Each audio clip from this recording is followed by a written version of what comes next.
Aloha, and thank you for joining us today for this webinar. I'm Robert Franco. And I'm Ulla Hasager, and here's the title of our presentation. We're really focused on authentic civic engagement, and we believe the only way to get to be authentic is to really honor and amplify the different ways of knowing of our community partners and the people we try to build long-lasting relationships with. We're going to briefly go through 4 case studies that reflect over 25 years of work, let's say a generation worth of work, that Ulla and I and folks from Chaminade University have been doing in Hawaii. The first is what we call Palo partnerships. We began this in 1995 and building on community strengths. The literature in this area really originates with the work of Kretzmann and McKnight in the 1990s, and that sort of tsunamied up to eventually the Carnegie Community Engagement Classification. And that literature really focuses on the simple idea that we can't look at these communities as only having needs. We have to work with these communities and recognize they have tremendous assets that they contribute to our partnerships. And that's the approach we've taken in Palo at Palo Housing, which is a multi-ethnic community building effort, Native Hawaiian and Pacific Islander families. And there's a listing of the different projects we've had over the years and continue to have in Palo.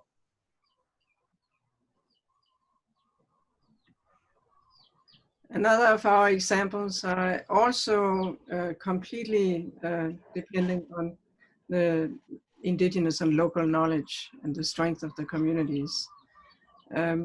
The idea was to build knowledge and responsibility about the place that we are living in. So we created a program called Adopt an Ahupua'a, and Ahupua'a being a traditional land division in Hawaii. And that was clearly informed by the idea of adopt a highway, adopt a beach. So we wanted to take care of the land that had been mistreated so badly through a long colonial period. However, it's okay to take care of the land, but using the word adopt to signify that is a very single-minded approach, because really the land is feeding us, the land is taking care of us too. And in Hawaiian, the word for adoption is the same as the word for feeding. So we were doing it backwards. And this is linked to a broader understanding gained over the years that place-based learning needs a very deep understanding of the place and the culture and the people. So in modern scholarship, we see a term taking place of place-based learning called Aina-based learning in Hawaii. And Aina is the overall environment. It really means that which feed. So to us, it was important that we created the opportunities to learn, but also stressed that the teachers were the land itself and the people taking care of the land. And I do get some looks from students when we do the introduction, and I say that the land is teaching us. But by the end of the program, they understand that. So building on these 2 ideas that authentic partnerships involve authentic listening and recognizing different ways of knowing, and on this other idea of building on Native Hawaiian cultural expertise and knowledge, we put together a grant proposal to the Keck Foundation called Transcending Barriers to Success. That grant is in its 3rd year and we're still going. You can see the campuses that have been involved there in the middle paragraph. But we sort of settled on what we think are the 4 transcending barriers to success strategies. And the first was to make indigenous and Western knowledge system connections for redesigned curriculum and professional development. These knowledge system connections would help us tackle grand challenges such as ecological and biocultural restoration. It would support STEM success for Native Americans, Alaska Natives, Native Hawaiian, and Pacific Islander students. and it would build authentic, durable campus community partnerships for continuity and sustained positive impact. And that's really what this session is about, that to really sustain and to sustain positive impact, you've got to think right away about what are the campus community partnerships and how do we honor the voices of those partners. So one of the ways that we were teaching ourselves and giving others an opportunity to be part of that mutual learning was to create so-called Grand Challenges Institutes for professional development for instructors, for community leaders, and others. From the beginning, we learned a lot just trying to explain what it was that we wanted to do. The framing is a discussion that is still going on and is still helping us do better in these areas and really include all kinds of approaches.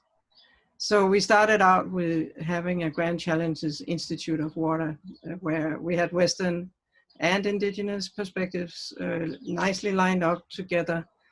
Then we moved on and understood that we had a more comprehensive way of framing the Institute by looking at an indigenous practice of dealing with the environment instead of conservation. And finally, indigenous scholars that took leadership of the 2019 Grand Challenges now gathering, where we again addressed the issue of water.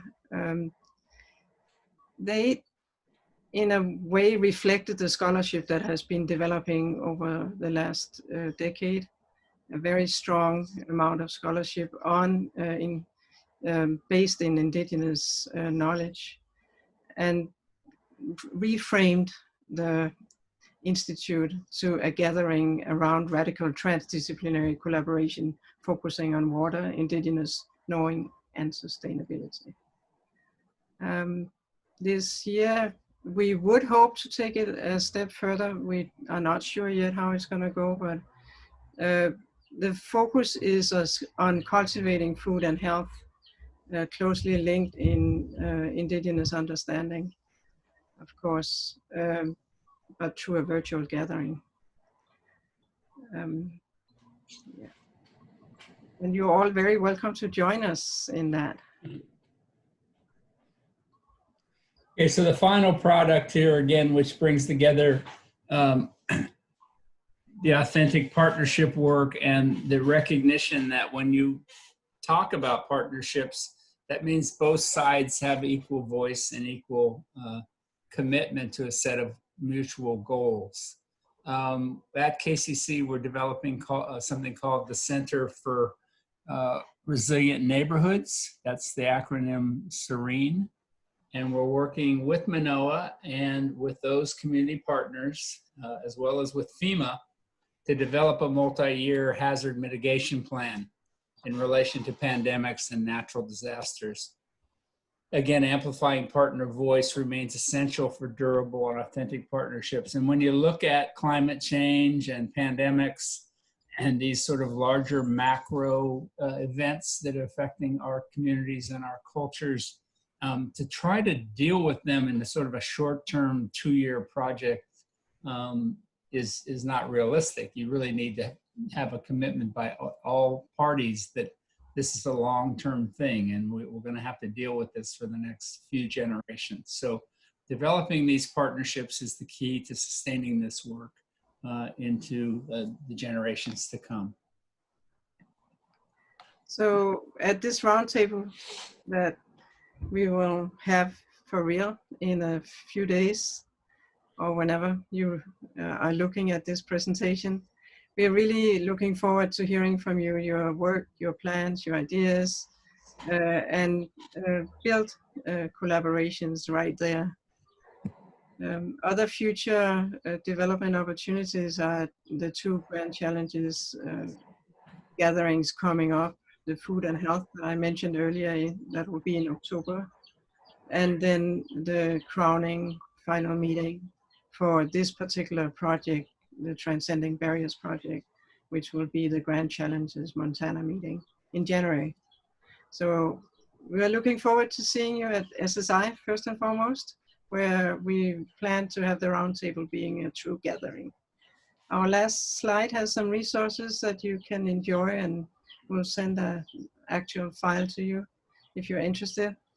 So see you in a few days. Aloha. Mahalo.